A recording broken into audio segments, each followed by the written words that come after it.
The Mandalorian Season 3 reportedly has a budget of around $120 million, with the 8 episodes having a rumored budget of around $15 million each. Now, salaries for the cast are kept pretty under wrap, but here's what we do know. Gina Carano was fired from her role as Cara Dune, and after her departure, she revealed that she was making between $25,000 and $50,000 per episode for the first 2 seasons. Now, it's rumored that Pedro Pascal has been making between $400,000 and $500,000 per episode of The Mandalorian, with that being set to significantly increase in the 3rd season. It was reported by Variety that Pedro gets around $600,000 per episode for his role as Joel in The Last of Us. Daddy is a state of mind, you know what I'm saying? I'm your daddy. Considering The Last of Us is in its 1st season compared to the 3rd of The Mandalorian, and The Mandalorian has a bigger budget than The Last of Us, I wouldn't be surprised if he's getting more than $600,000 for his role in The Mandalorian.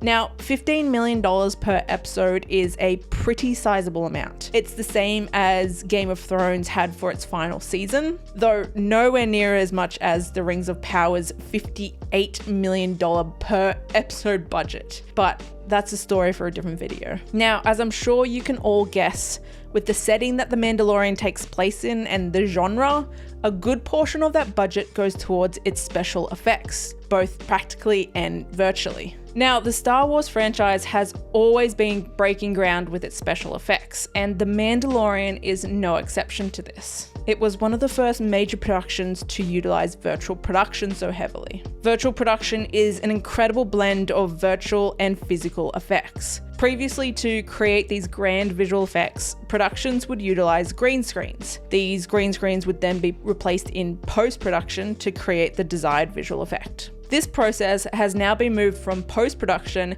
and into the production stage of filming, as the visual effects are now rendered in real time on a screen set up behind the actors. Disney has invested hugely in this space and has created a full 360 screen with a roof that can be filmed in. This is called the volume.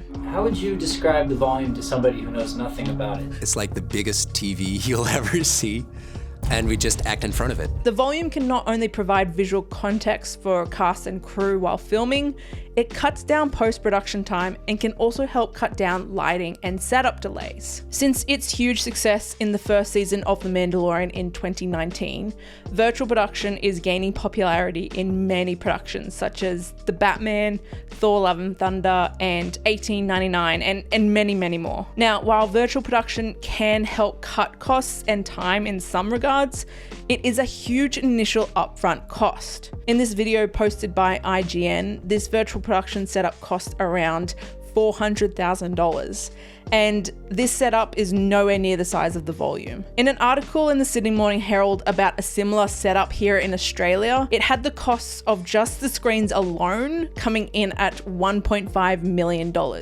Now that's AUD, so for USD, it's just over $1 million. So I can imagine the volume costing well over that $1 million mark.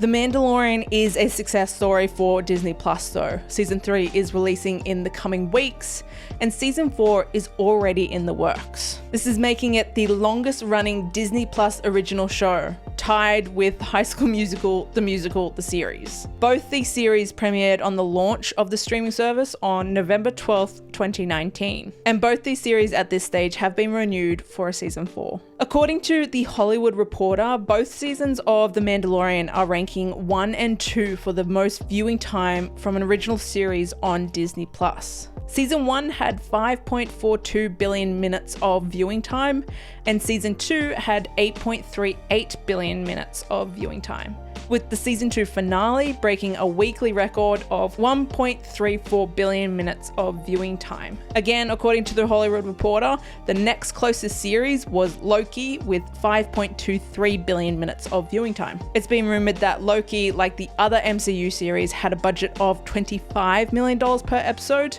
with a total of 6 episodes. That means Loki had about $10 million more budget per episode than The Mandalorian. Now, did you know the Harry Potter franchise has generated more than $32 billion?